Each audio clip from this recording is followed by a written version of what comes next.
Ever since the beginning of time, mankind has scoured the globe, searching for unexplored lands and hoping to discover new species. Over the centuries, thousands of plants and animals were identified, even in the most hostile of territories. But there's still a place explorers have yet to discover: the depths of the oceans. Because humans were unable to go into the abyss, they were led to believe that terrifying marine monsters lived there, generating myths and legends. But does life exist thousands of meters below the surface, where light is non-existent? What types of creatures can manage to resist to the cold and to the pressure in the darkest corners of the ocean? A team of scientists have embarked on a new project. With the help of innovative devices, they decided to film the species that survive in places where life seems impossible. This is the story of explorers in the line of Jules Verne's, people who defy the abyss, our planet's ultimate frontier.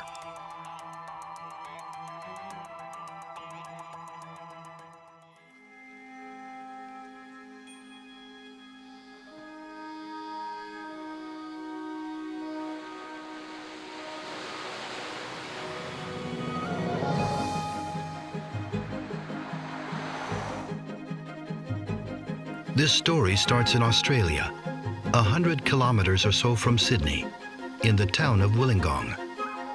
This is where Andy Davis works. He's the next scientist to go on a mission in the abyss. Instead of meeting in his office, we meet at the swimming pool.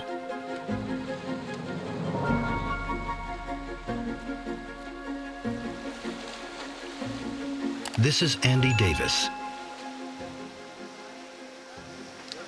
That's the puck, 1.7 kilos. That's what we move the puck with, and we flick it off the bottom. We've got a mask for you, if you're after one.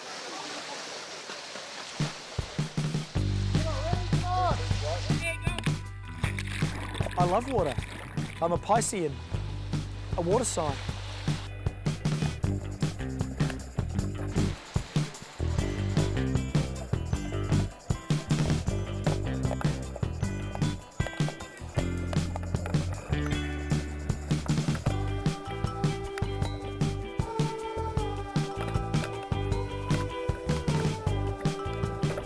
This adventure is off to a surprising start, with a fan of underwater hockey about to explore the depths of the ocean.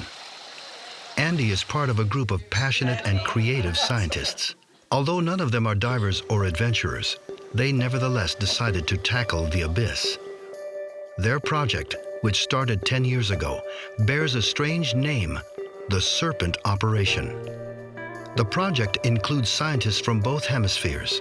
The universities of Wollongong from Sydney represent the south, and the Oceanographic Centre in Southampton represents the north. In the context of their new mission, two of the scientists are at the ready: Andy Davis on the Australian side and Andrew Gates on the English side. The two zones that they have chosen to explore are located in the Indian Ocean and are 8,000 kilometers apart. The first zone is located near Tanzania, while the second one is closer to Australia. Both expeditions start with two men taking a long solitary trip by plane.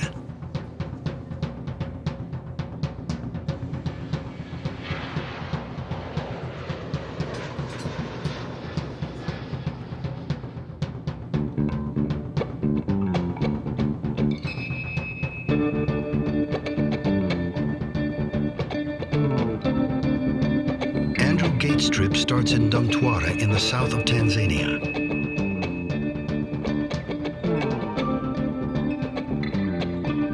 Andy Davis leaves from Barrow Island in the northwestern part of Australia.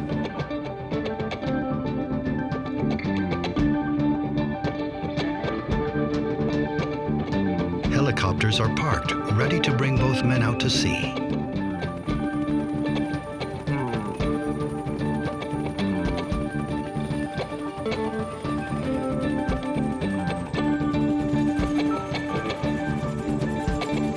Gates lands on a drilling boat, the Deep Sea Metro 1, and Andy Davis lands on the Atwood Osprey drilling rig.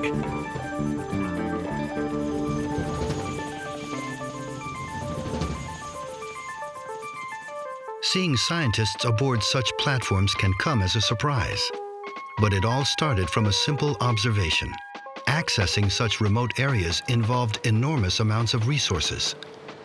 Scientists from the Serpent Project therefore connected with oil companies to access these installations.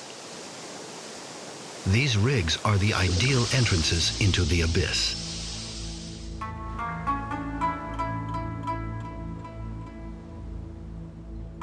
The Atwood Osprey is a true floating factory and is maintained by 200 workers.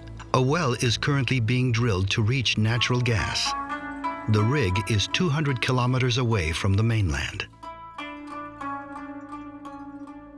Part of the safety training to come on this rig, I had to do underwater evacuation from a helicopter. And that involves turning upside down while you're strapped into your seat and then having to exit the mock helicopter underwater.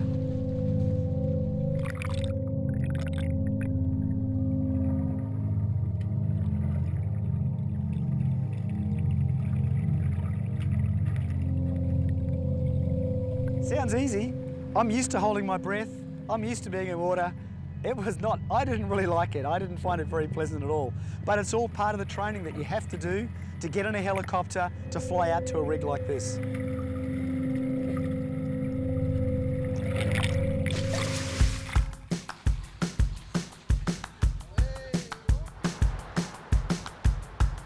Both biologists are about to be completely immersed in the life of their rig for a week.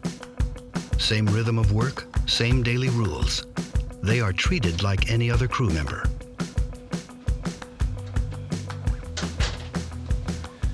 This is my bunk, very comfortable.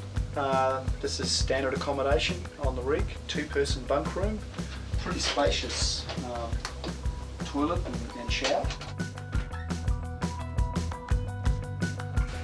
The boat on which Andrew Gates has embarked has been roaming along the coast of East Africa for the last 2 years.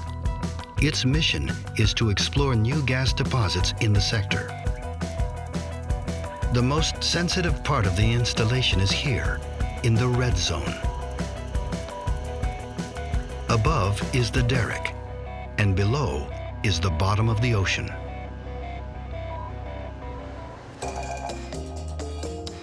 The team finished drilling a new well a week ago. Giant metallic tubes are sent towards the ocean floor to form a huge canalization system from which gas will be pumped. The ocean floor is located 1,800 meters below the surface. On a vertical line along the boat, we can see tubes sinking into the well. They are meant to reach pockets of gas in the Earth's crust. Actions need to be conducted on the ocean floor for operations to run smoothly. But at these depths, the pressure is extreme. Only machines can do the work. We call them ROVs.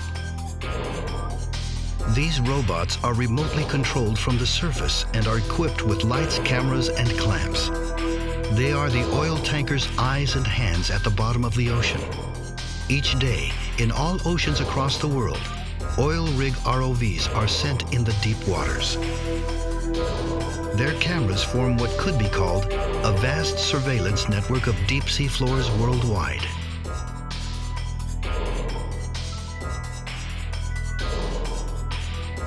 So if we can put the sensor on the cage here, just on this upright. Oil rig robots are perfect to explore the abyss. The operators of the Serpent Project therefore had an idea. Why not use them during off-peak hours? A few companies agreed. Researchers could finally benefit from state-of-the-art equipment to explore the ocean floors. The project was baptized Serpent, an acronym that stands for Scientific and Environmental ROV Partnership using existing industrial technology.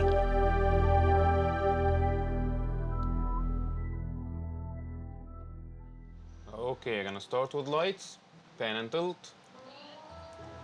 That's good. Lower. It's working. Okay. Are you clear for cage motors? Clear for ROV hydraulics. Okay, cage motors going on. It's working. Clamps down. Just let's go dive.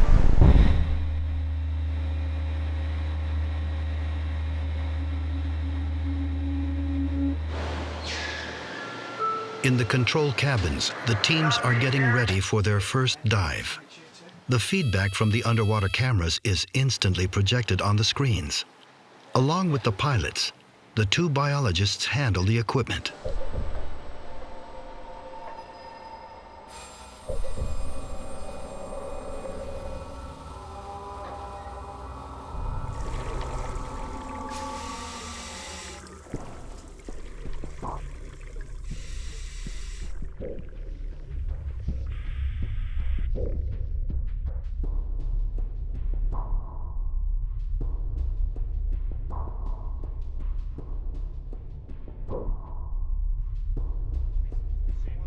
It takes approximately an hour for the ROVs to get to the ocean's floor.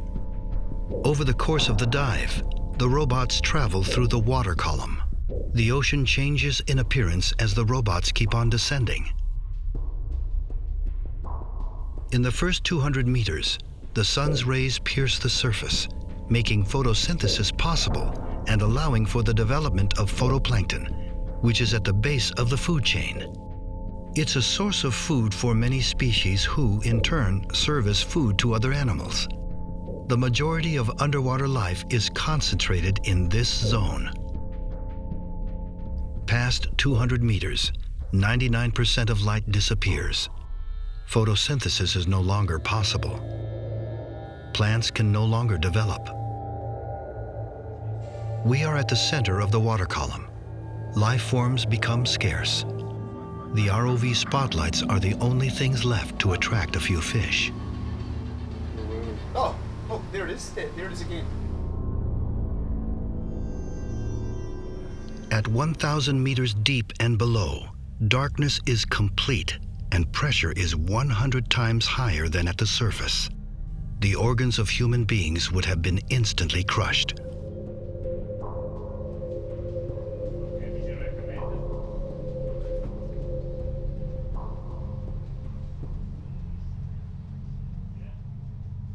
On the Tanzanian side, the ROV has reached the ocean floor.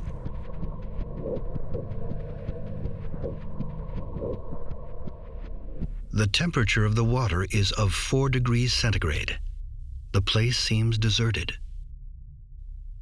The robot combs the terrain, similar to a vehicle exploring Mars.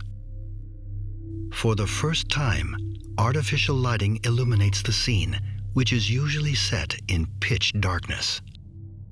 And for the first time, humans can see what's going on.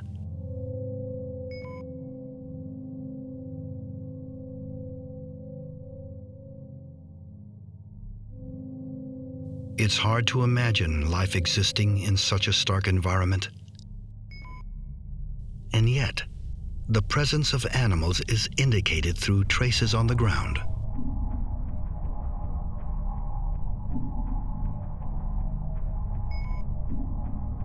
After a few minutes, a first specimen is caught in the spotlight.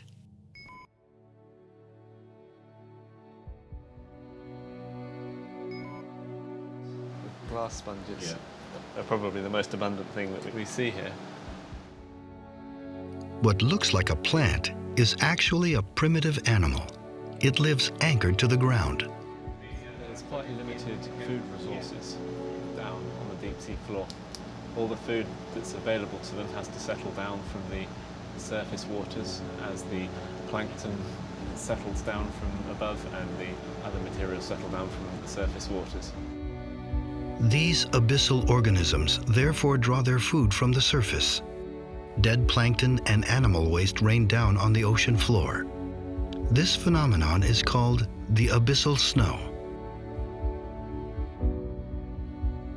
You going a little closer? Excellent.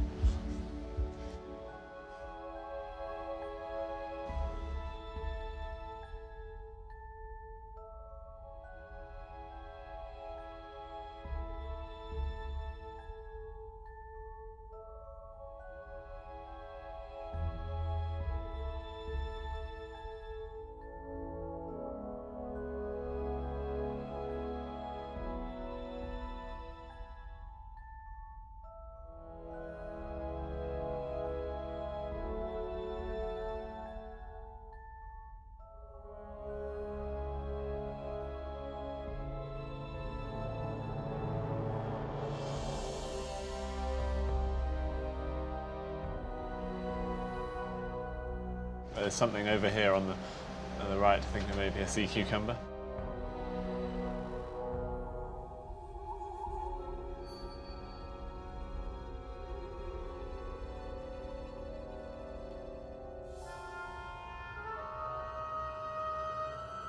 To be another little creature on the back of the sea cucumber there. We're getting some great footage of look at that, that's fantastic. Some great footage of a holothurian or sea cucumber. It's the first time we've seen it in this area. Andrew takes notes on morphology, localization, and behavior as the dive goes on. During each expedition into the abyss, the scientist ends up discovering unexpected species, such as this large crab, which he had never seen before. These aren't known from this area yet. Yep, as close as you can and as much footage as we can get on this one, I think.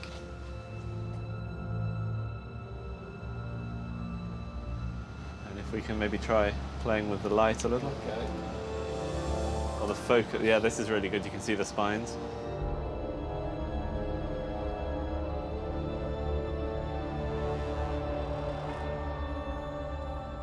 It certainly is an adventure. We saw these sponges and different animals that we've encountered during this trip. Probably no one has ever seen this particular part of seabed before, and it is nice to be looking at. On the Australian side, the ROV has also reached the deep sea floor, and Andy is ready to work. Right, so we're just starting transect 3 on a heading of 22 to 20 degrees. This location is just as hostile as the one off the coast of Tanzania. Here we are 2,500 meters deep, and yet here too life can be found.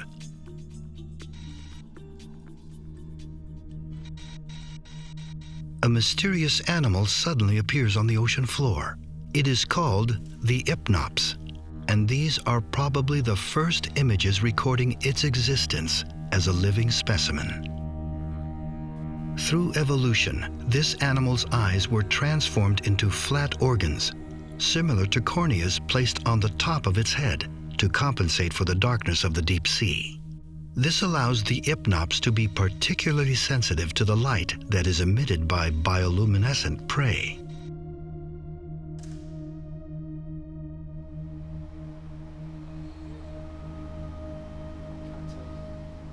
Tripod fish.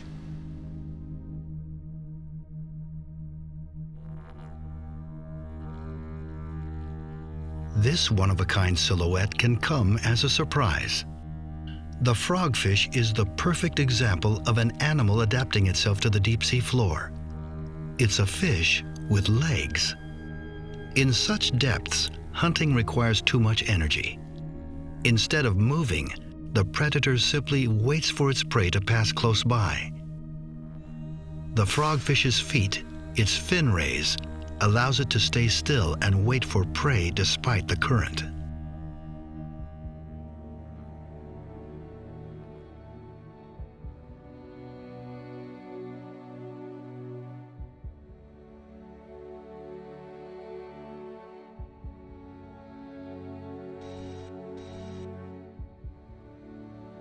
Thanks to the Serpent Project missions, species that had never been observed before can now be filmed.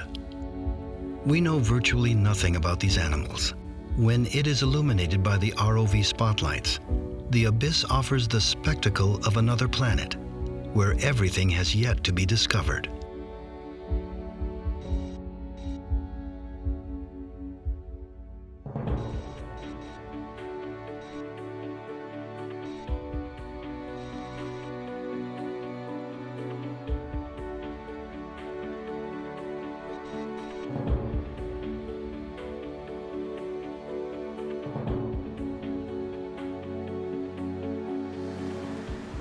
The dive comes to an end in the Deep Sea Metro 1 cabin. It's Andrew's fourth mission on this boat, and with him, the pilots have been learning a new trade, becoming explorers. We work in this environment all the time. To actually have somebody that knows the species and to take us away from our normal track of diving and looking at industrial equipment, it becomes quite interesting for us. It's got like little horns sticking out of the toe there. It's a bunk. Bunk.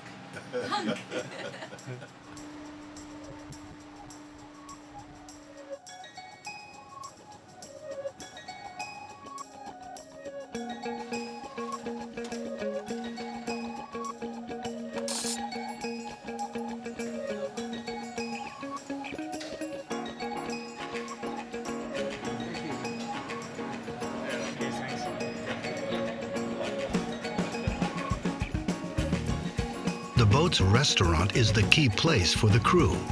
Everyone calls the South African chef the boss, because he's the real boss around here. Well, we serve about 200 meals per sitting, and there's 4 sittings, so you're looking at about 800 meals per day. We got a system, there's no portion control, so if you want 10 pieces of chicken and you're able to eat it, you can get your 10 pieces of chicken.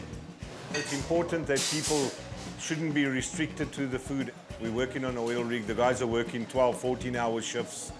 It's hard work, so when they come for their meal, they don't still want to be restricted to anything. You know, they must eat as much as they can and enjoy.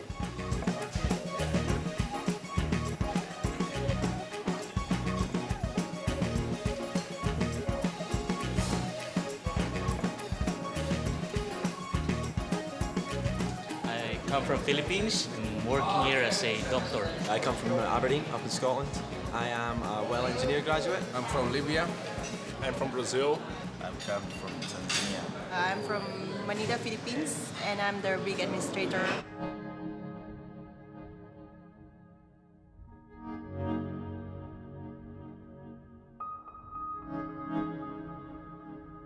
On the Australian side, Andy enjoys staying in such a secluded place, far away from his daily life at the university.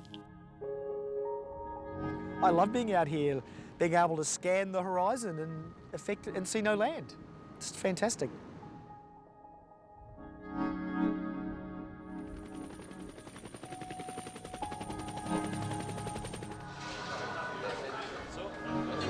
So I feel very welcome on board. This is a working rig. This is set up to drill for gas. Science was not part of the design brief when they built this rig. To be here, to have this opportunity to go deep, to sample in deep water is gold. It's brilliant. Dives go on for 3 days on both sides of the Indian Ocean. When an ROV isn't being used for drilling operations, it is sent to the deep sea floor for serpent missions. During each dive, scientists and pilots change the robot's route and take notes on all the living species they encounter.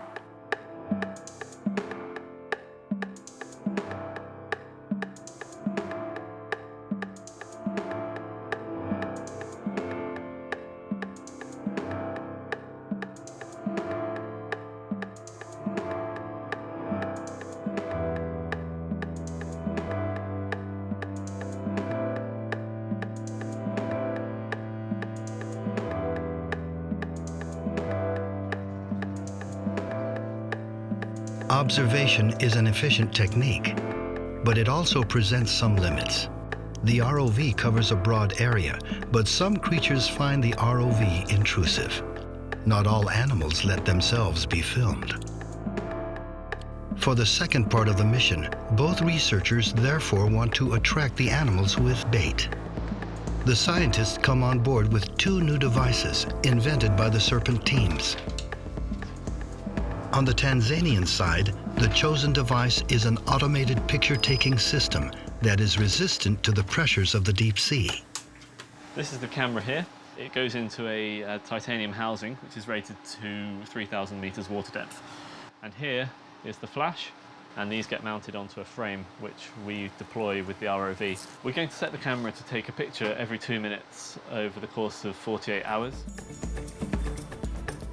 The idea is to place bait in front of the camera to attract the biggest creatures in the area. These animals are generally scavengers who are used to eat anything they can find on the ocean floor. So now we have the cameras held in place, ready for the journey. On the Australian side, Andy is going to try to capture certain specimens. The team's engineers developed a unique light trap, which uses light as bait.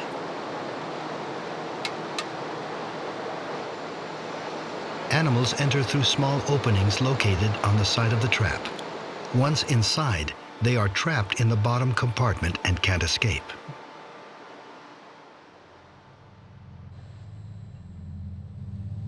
Installing devices on the ocean floor is a very delicate operation. It's a little bit like flying a spaceship from afar. You're flying in all dimensions, 3 dimensions, forward, up, down, back. You have to put yourself inside the vehicle mentally. A good pilot can look at 2 different monitors and they generate a 3D image in their mind.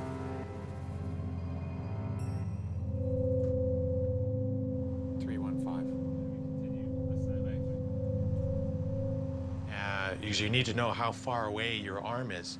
And from a 2-dimensional, it's very difficult. But when you use all your multiple cameras that we have, you can start to see where it is in 3D. And it's not a video game. There's no reset button. So you tend to respect the weight and the strength of the vehicle because it has a lot of power and a lot of force. So you have to be very careful using it.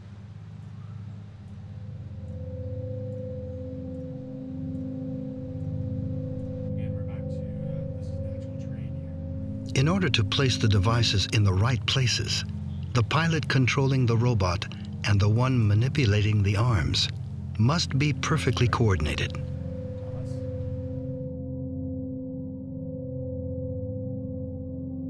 The installation of the camera takes place in 2 steps. The first step is to drop the frame on which the camera is mounted.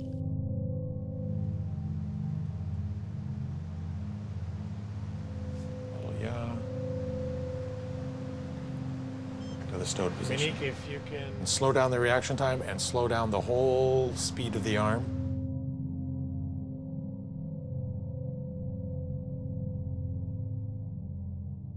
The pilot must then manage to put the bait right in front of the camera lens.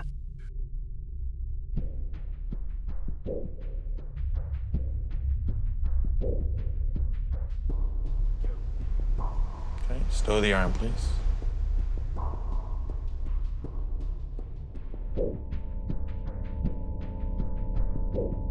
Full extend, Monique.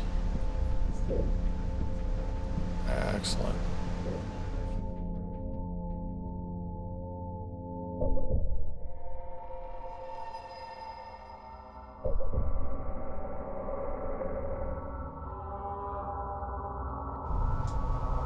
That wasn't the best stowing I've ever seen.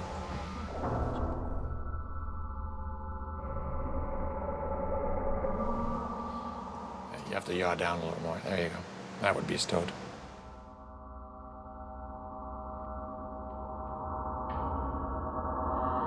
Okay, go for it.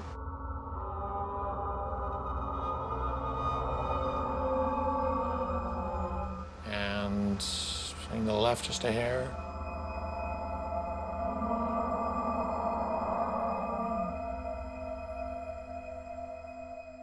Oh, there you go. That's perfect. That's perfect. The operation is just as complex for the light traps. As the device reaches the bottom, the tension is palpable in the cabin. The perfect place and disposition must be found. But things aren't going according to plan. It's been knocked over, look. You want to get the T4 okay for us?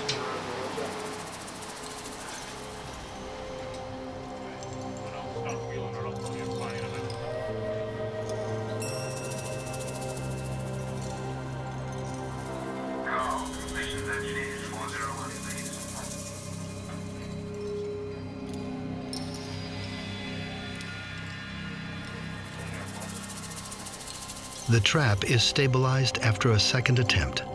Both operations have been successful. Now, the teams must wait and hope that the traps will work.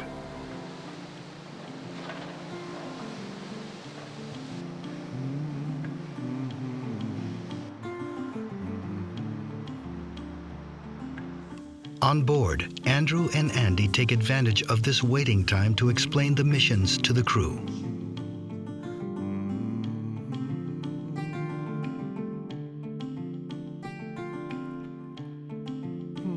70% of the Earth is covered by water. The average depth of the oceans is over 4,000 meters.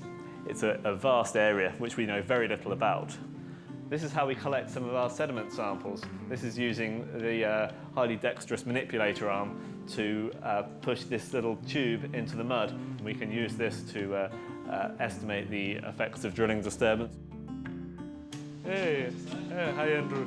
Following his presentation, Andrew meets with Josiah Mwarana, the environmental consultant for BG, the British company that operates the boat. This is one of my favorites. Oh. Andrew and Josiah created a new program of study, this time aimed at the drilling company.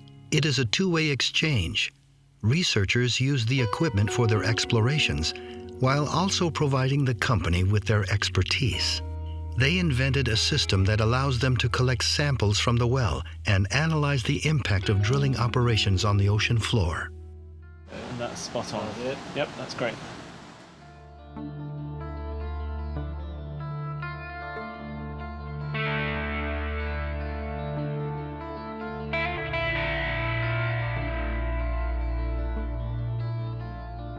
In order to mitigate your negative impacts to the environment, you should first get an understanding of, what are the likely impacts your operations are causing to the environment.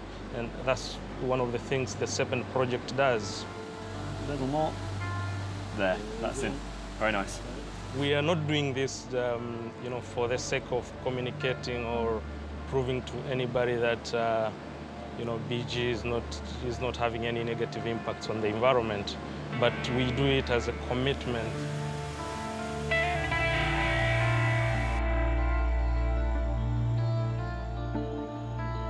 Gas and oil companies are obviously not in the best position to promote the study of the deep seas.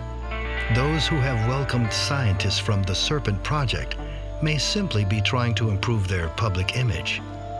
But whatever the motivations may be, such a partnership between science and industry offers unrivaled opportunities for the exploration of the abyss.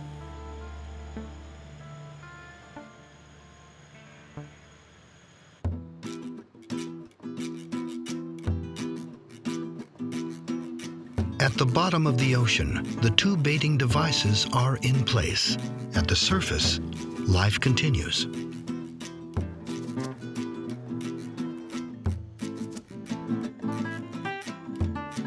A constant flux of workers and equipment sets the tempo on the rig. Each week, the helicopter lands to let new arrivals out and bring workers back to the mainland for their breaks.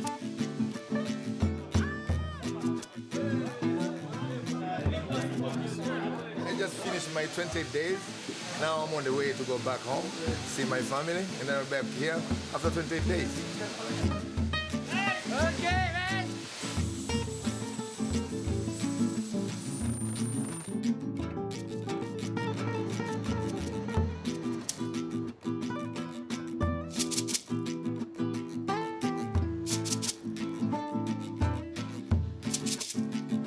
Night and day, operations never stop. The occupants live there in total seclusion. The rig acts as a factory, a hotel, a restaurant, and a recreational center.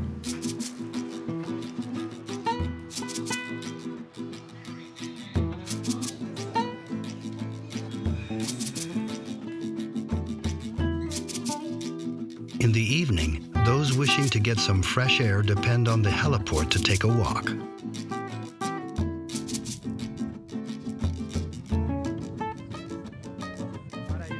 Walking. Recreation after a dinner.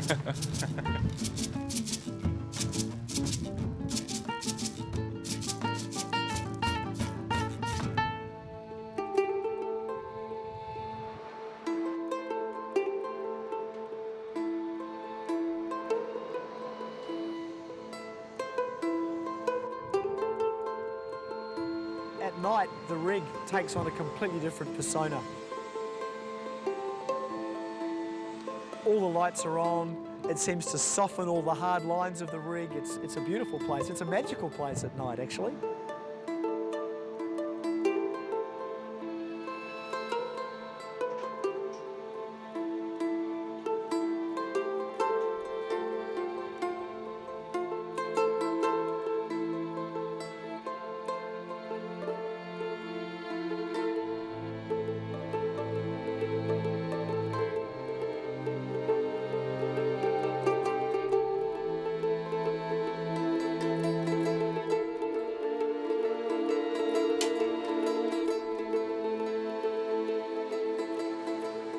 The next morning, it is time for Andy to retrieve the traps.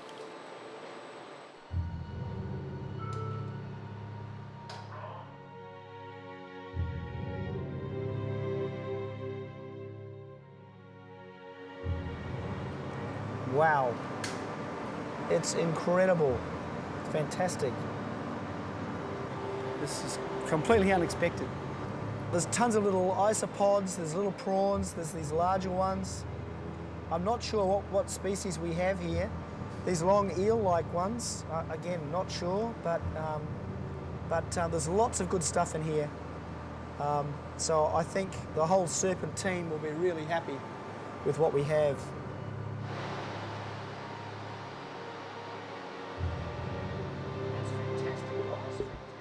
These tiny creatures remain completely enigmatic. We don't know what composes them, how they reproduce, or how they eat. Andy lists each specimen very carefully. We measure those organisms, we catalogue them, we photograph them. Then put them in plastic bags, separating the species. They then go into a freezer on board here. And eventually, that frozen material is transported to the mainland, usually via chopper, and subsequently is distributed to our labs, where we then send it on to museums and experts.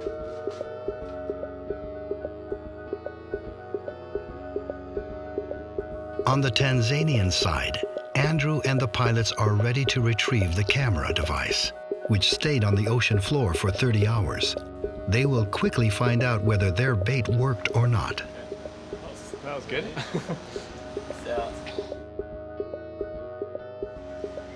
It's quite exciting to see that all the bait has gone, so I'm excited to get some good pictures of a whole variety of different scavenging animals.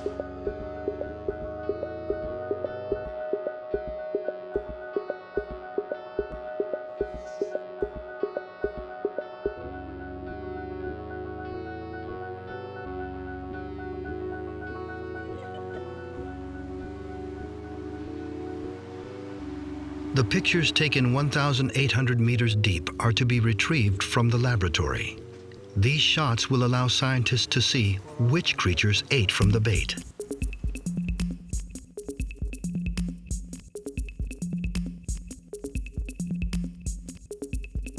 Yeah, so there's a few shrimps around. Let's go to the next folder. We have a fish here. Yeah. Two small shrimps are seen first, followed by a fish and a second fish. A big crab arrives, followed by another one. They look like the ones observed on the first dive.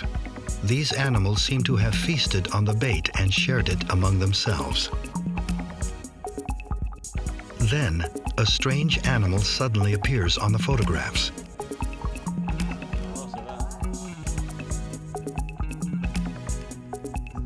Oh, it is him. He's eating a lot. Yeah. He's really hungry.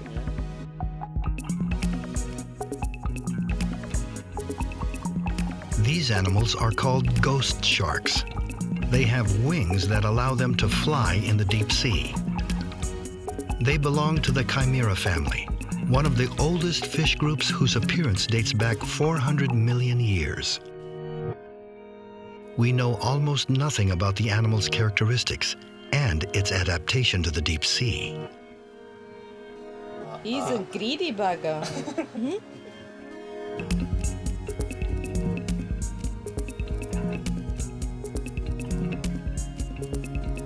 A few hours later, the bait has been completely devoured by the scavenging animals.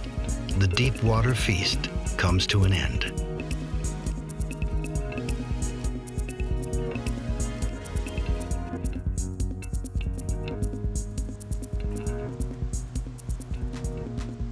It's the end of the day for our two explorers. The pictures and videos have been archived and are to be processed once the missions are over.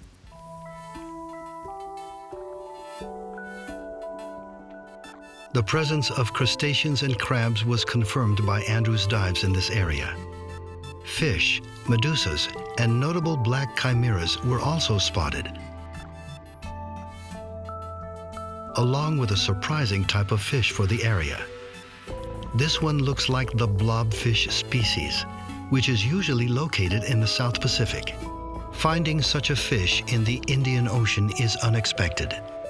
The video was sent to Australia, where another biologist will examine it further. At the Sydney Natural History Museum, Dave Booth, a member of the Serpent Project, meets with Mark McGrowther, the curator of the museum's collections.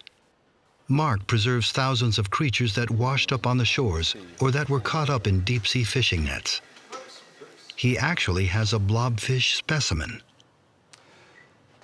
Yes, so there he is, Mr. Blobby. Ooh, that looks very similar, doesn't it? Where was this one found? This one was caught on the Western Norfolk Ridge, between New Zealand and Australia. Okay.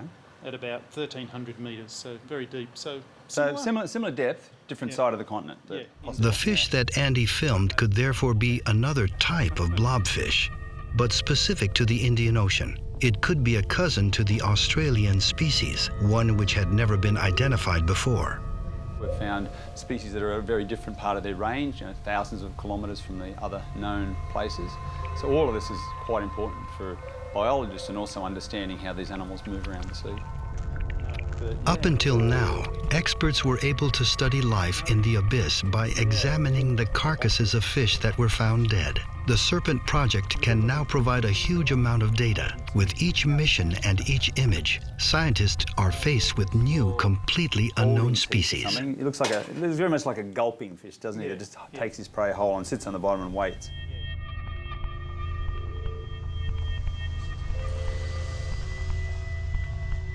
The project doesn't only aim to advance in the knowledge of the deep sea. Danielle Skropita is the group's biochemist.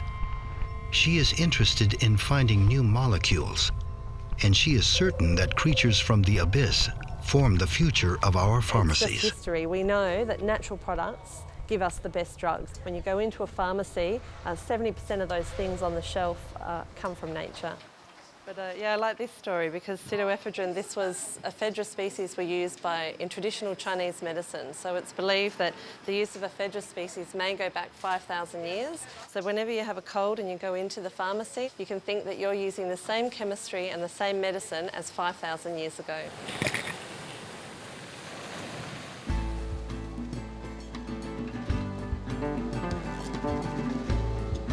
Researchers have been studying the chemistry of living organisms in shallow waters for a very long time. However, studying the chemistry of species living in the abyss is still very rare. There's 30,000 marine natural products that we know to date. Only 400 of those are from deep sea organisms. Of those 400, we have one that's already appeared as a drug on the market. So that's an incredible success rate. So there's definitely proof there that the deep sea has the potential for us to develop new medicines, and we could be wiping out organisms that hold the cures for cancer, for malaria, for Alzheimer's, for any disease in the future.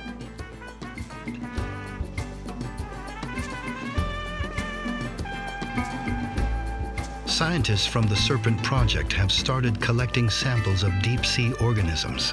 During each mission, Danielle asks for colleagues to collect samples of creatures in order to analyze their metabolism. This is Andrew's final dive. He needs to bring back a unicellular animal, similar to a sponge, for Danielle to examine later. The sample must be collected with utmost precaution to avoid damage. Let's bring in the sampler into view and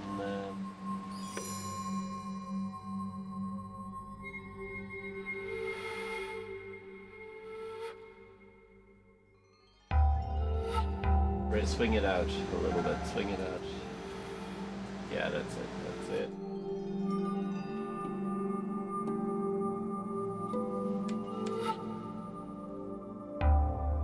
Yeah, this looks promising.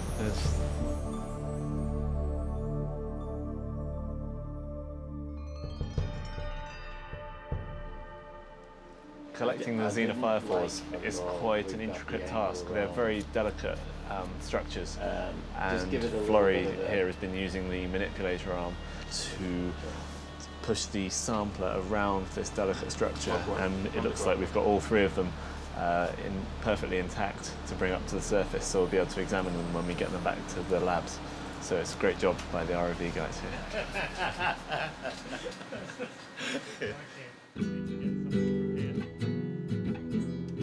The sample was collected successfully. It will be transported to Australia by plane.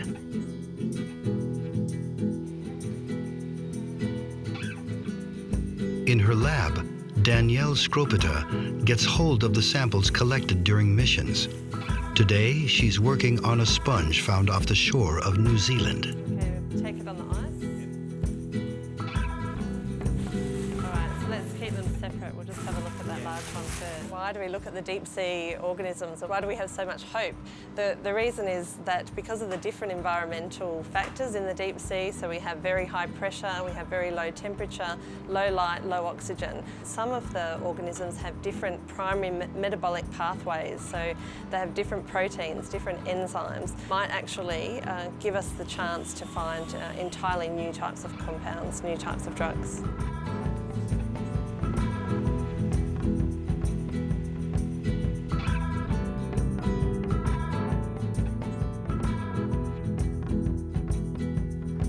Danielle brings the samples to the Illawarra Institute.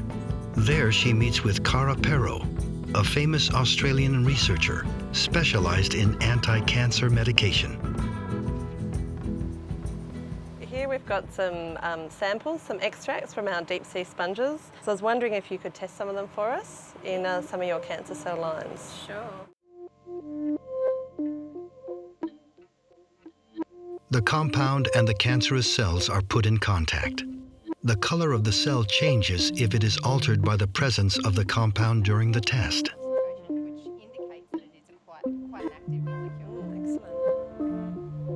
When we have a look at the cell morphology under the microscope, we can see that it's actually affecting the morphology of the cell. That looks great. That's exciting stuff. It is. A few months are needed to analyze the effects of this new compound and to see if it can kill cancerous cells. But the first tests are promising, and someday, deep-sea molecules may be the ones to cure illnesses that are impossible to overcome today.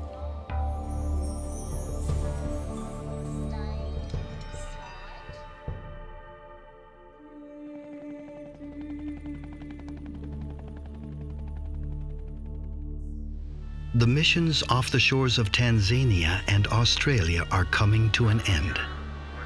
But there will be other missions awaiting the Serpent teams. Their work of identifying deep water species has only just started. On the Deep Sea Metro 1, the crew celebrates the end of the operations. The boat will be leaving the zone to go towards other gas deposits towards Kenya.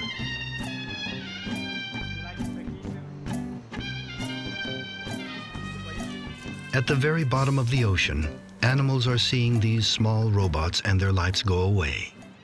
Devices that had kept them company for a few weeks.